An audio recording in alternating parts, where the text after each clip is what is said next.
właścicielami ośrodku wypoczynkowego w Rzymienie, który się nazywa Jawie. To jest bogini Słowian, który jest boginią rzeczywistości, teraźniejszości. No i teraz to miejsce stało się takim schronieniem, takim azylem dla naszych sąsiadów za wschodniej granicy. Dzięki Pani. To znaczy, wiecie co, nie tylko dzięki mi, u nas jest spółka, to jest państwo powieckie i państwo kożusznie, czyli my.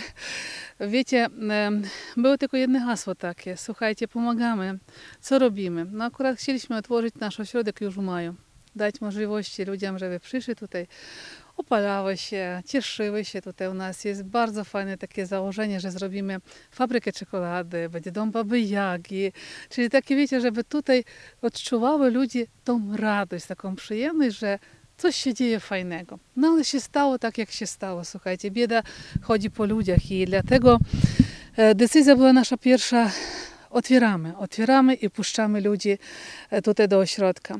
Dzisiaj żyje u nas 110 osób. To jest ludzi, którzy z różnych regionów, jest z Ukrainy, jest z Charkowa, jest ludzi, którzy jest z Kijowa, spod Kijowa. Ja jestem sama rodem spod Kijowem i to akurat słychać po moim akcencie. Brat został się tam z całą rodziną. I cała moja rodzina Powieckich, łączyła się do roboty i pracujemy. Największym takim naszym sercem to jest nasza Julia Kożuszna, która organizowała i w wszystkich mediach wystawiła prośbę pomocy i zwozi ludzi, zwozimy z granicy ludzi, zabieramy z każdego, z Dębicy wozimy, z Rzeszowa, przywozimy tutaj w pierwszej kolejności, co oni dostają u nas. Dostają to, że my mówimy w języku ukraińskim. To jest pierwsze. My umiemy ich słuchać. Jak tylko czegokolwiek potrzebują, to oczywiście zwracają się do nas. Dziękuję każdemu Milczanowi za to, że wasze dobre serca, za to, że tutaj Państwo tyle nam pomogły, daliście jedzenie, to co zostawiłyśmy u nas i my tak wysłaliśmy już 11 samochodów do Ukrainy pomocy. Czyli to dzięki wam, moi drodzy, dzięki tym waszym dobrym sercom, ciepłym sercom, że pomagacie, że chcecie pomóc, bo to jest dzisiaj liczy się. Wspomniała Pani, że tutaj jest 110 osób. Tak. Na kolejne oczekujecie? Na przyjazd kolejnych oczekujecie? To znaczy się oczekujemy. Niektóre wyjeżdżają dalej, niektóre zostają. I to jest taka idzie rotacja tych ludzi tutaj. Już tak przez ośrodek przeszło nas 200 osób. Niektóre były tydzień, niektóre były 3 dni, niektóre były 5 dni. Wyjeżdżają dalej, wracają. Ale wiecie, każdy żyje tym, że jak tylko kończy się na Ukrainie wojna, oni wracają z powrotem. Nawet zadała im pytanie. Przecież nie macie do czego wracać. W Charkowie domu nie ma. Do czego wracać? Było jedno takie. Odbudujemy.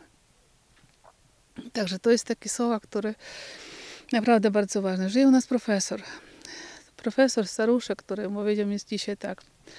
Urodził się 1934 roku. Przeżyłam II wojnę światową. Nigdy się nie spodziewał, że coś takiego jeszcze mnie w życiu spotka. Ale spotkało. I muszę się z tym jakoś zgodzić się i muszę z tym jakoś żyć. Ale jak żyć?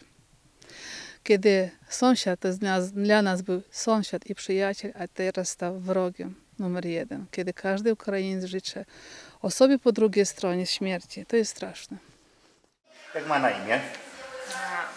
Mam na imię Ania. Mam na imię Liza. Mam na imię Ania.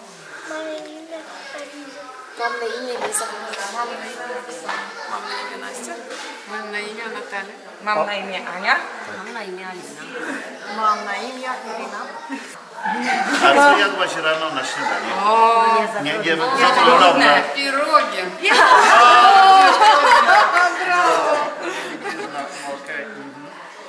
Z kim tutaj przyjechałaś? To moja mama, to moja siostra. Masz jedną siostrę, czy dwie, trzy? Siostra i brat. Dzień dobry, wśród nas jest również Julia, znana Mielczanom przede wszystkim z desek teatru Samorządowego Centrum Kultury w Mielcu. Dzisiaj poznajemy Ciebie tutaj i odkrywamy Twoją osobowość troszkę w innej sytuacji. Dzień dobry. Jeśli mam teraz powiedzieć, czego teraz potrzebujemy najbardziej, to dostaliśmy taką prośbę od ludzi z Lwowa, którzy zbierają rzeczy potrzebne szczególnie wojsku. I to na tym chcemy się teraz jak najbardziej skupić. bo ubrań jest pod dostatkiem. Takich zabawek jest też bardzo dużo, ale potrzebujemy jedzenia długoterminowego, które możemy przewieźć i pomóc Ukraińcom tam. Potrzebujemy baterii, potrzebujemy latarek, potrzebujemy odzież termiczną, skarpetki, bieliznę dla mężczyzn. To przede wszystkim, którzy właśnie będą tam na wojnie. Przekrój wiekowy tutaj osób, uchodźców.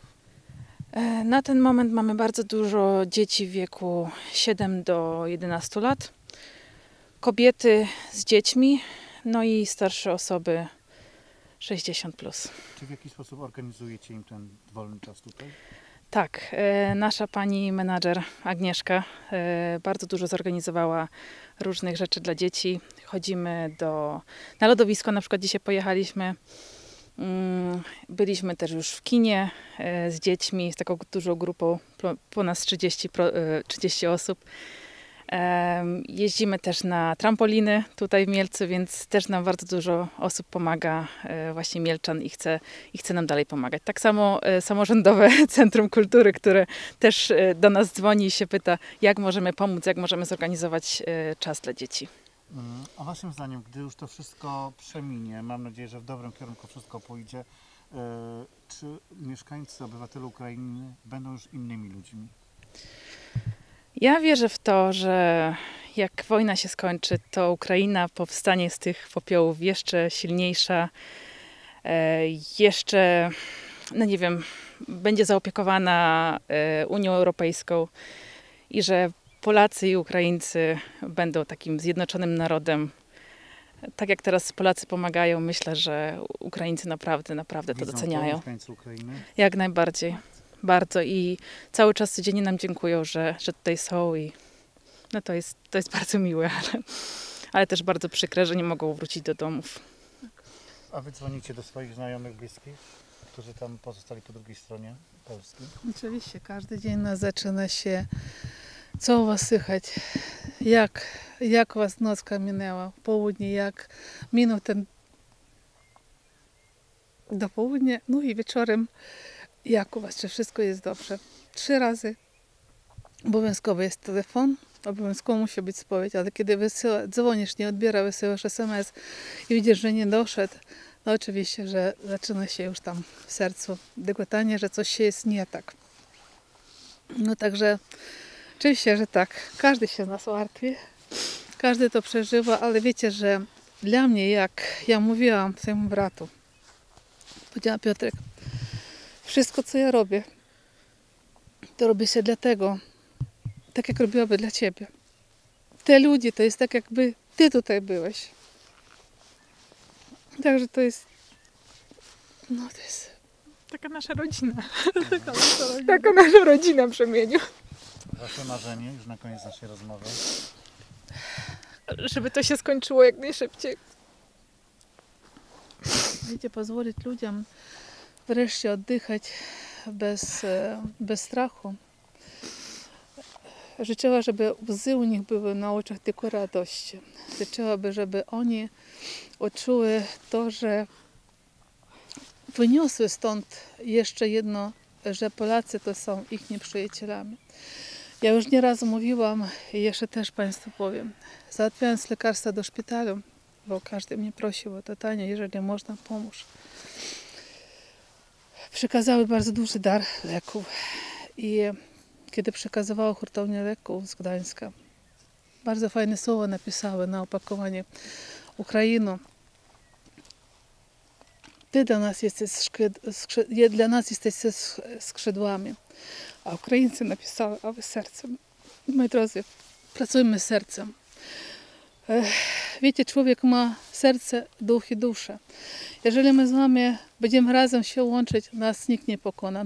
Nie ma możliwości nas pokonać, bo my jesteśmy bardzo mocny duchem. Każdemu jeszcze raz, kto tutaj nam pomagał i pomaga, ja dziękuję wam. Dziękujemy od wszystkich nas tutaj, właścicieli tego rzemienia.